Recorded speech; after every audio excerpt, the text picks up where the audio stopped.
Now we are joined on Skype by Shanelle Matthews, Director of Communications of the Black Lives Matter Global Network. Shanelle, will you start by telling us your abortion story? Yeah. Hey, everyone. Good afternoon. Good morning. I'm not sure. Thanks for having me. Happy to share my story today. I'm very proud of Advocates in 1 and 3 for doing this. Again, my name is Chanel, and in 2002, I had an abortion. I was a full-time track athlete running the heptathlon, actually, 7 events, and I became pregnant. And my partner and I at the time didn't want to carry the pregnancy to term. My parents had long used scare tactics or fear-based tactics as a way to keep my sister and I from having sex, as opposed to providing comprehensive sex education or giving us, I think, a meaningful conversation around what it meant to protect ourselves from becoming pregnant before we wanted to. They instead would say, boys only want one thing, or if you become pregnant, this will happen. And oftentimes, for people like me who grew up where I grew up, that meant that there was a narrative that was told about you, that you would be pregnant by the time you were 16, that you wouldn't be a contributing member to society for some reason because you were a parent. And there was a lot of bad mouthing of teen parents. So there was a lot of fear instilled in me about what it would mean um, to become pregnant when I was younger. When I was 17, I became pregnant. I didn't necessarily know how to protect myself. I had assumed that my partner was taking care of that, and I didn't have sex education in school, and I didn't have it at home. So when I was lucky enough to be living in California, which is a state where Medicaid covers abortion, and I went to the local Planned Parenthood, had a conversation about what it would cost. My university at the time did not provide any contraception, though I do know that the Women's Policy Institute now has a team who's working really hard to ensure that there is access to abortion care on college campuses. So, super important effort. But at the time, I didn't have access to that on college campus, and it was going to be upwards of, I think, around $500 if I were to have the procedure without access to insurance. Because I was on my parents' insurance and I wasn't ready to have the conversation with them about it, not because I necessarily felt any shame. I've always been extremely direct with them, but in part because I wasn't ready to argue with them about it. Though I know that they would have supported me. I don't think that my parents are anti-choice. I think that they would have supported my decision, but been disappointed, and I wasn't really ready to deal with the disappointment while also trying to figure out how to pay for it, and also figure out how to try to tell my track coach why I was going to be missing a week of practice. So.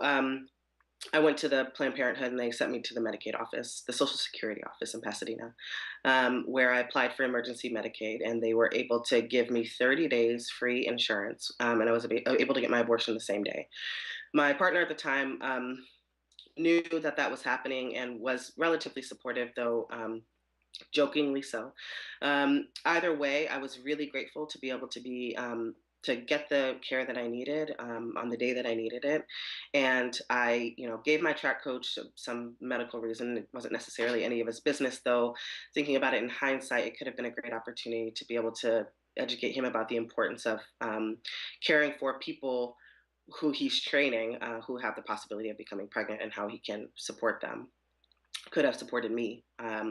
But it also felt like there was surrounding me, though I wasn't necessarily feeling it. I felt like I was taking it in, a deep sense of shame, generally around what it meant to have an abortion.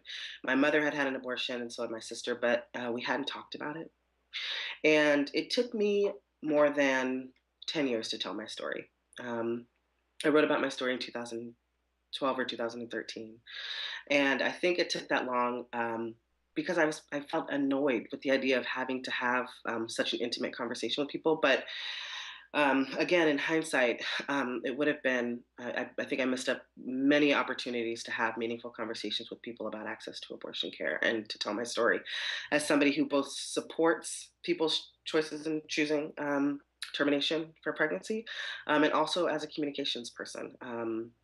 So, feeling really grateful that California allows for people like me to access free abortion care, and hoping that we get to the point where every state extends that right. Thank you so much for sharing that. And would you mind speaking a bit about your work in the Black Lives Matter movement? Yeah, of course. So I've been with BLM for a bit over a year.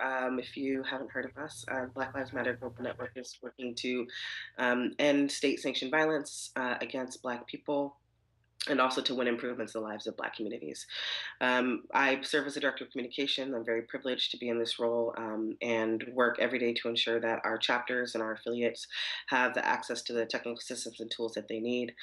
Inherent in Black Lives Matter is access to reproductive justice. We are committed to ensuring that every person, including trans and GNC, gender variant, intersex, and non gendered people, have access to the reproductive health care that they need. Similar to reproductive justice, Black Lives Matter is committed to a variety of issues, and therein we center the needs of queer and trans people, particularly women or femme identified people. And so we came out with the vision for Black Lives last August, and all through in there is reproductive justice themed issues. And so while we don't work specifically on abortion, we do. As a network, support access to the right to choose and advocate for, along with organizations like Advocates for Youth and Sister Song, the right, particularly for Black and Brown people who can become pregnant, to access free or reasonably priced reproductive health care, which includes abortion. And so, what intersections do you see between Black Lives Matter and the reproductive justice movement? I mean, yeah, reproductive justice is the framework is founded by Black women, and Black Lives Matters similarly. And so the intersections are through and through, right? So we work on, for example, anti-state violence, right? So let's take, for example, interpersonal violence between partners. In the case of Corinne Gaines, who was killed by her partner, Corinne did not live her life long enough to see her children grow up, which is a foundational cornerstone of reproductive justice. And we are committed to both holding the state accountable for their violence and also holding our own communities in love and support and figuring out ways to mitigate intercommunity violence. And so that means centering Black women in our needs. And that includes, I'd say fairly high at the top, access to reproductive justice. And so I actually would be remiss if I just didn't correct you and just say I don't actually think it's an intersection. I think it is one and the same.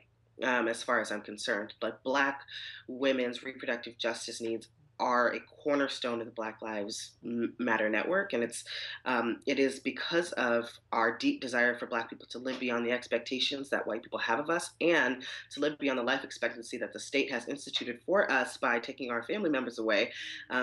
That we are committed to reproductive justice as a cornerstone. So that means being able to carry pregnancies to term that you want, terminating pregnancies that you don't want, and also caring for the children that you have by having access to equitable treatment under the law, a living wage, and being able to live in a fair and just democracy. Thank you so much for joining us today, Chanel. Well said. Well said. Of course, Yes, you definitely. guys are amazing. Thank you. Thank you.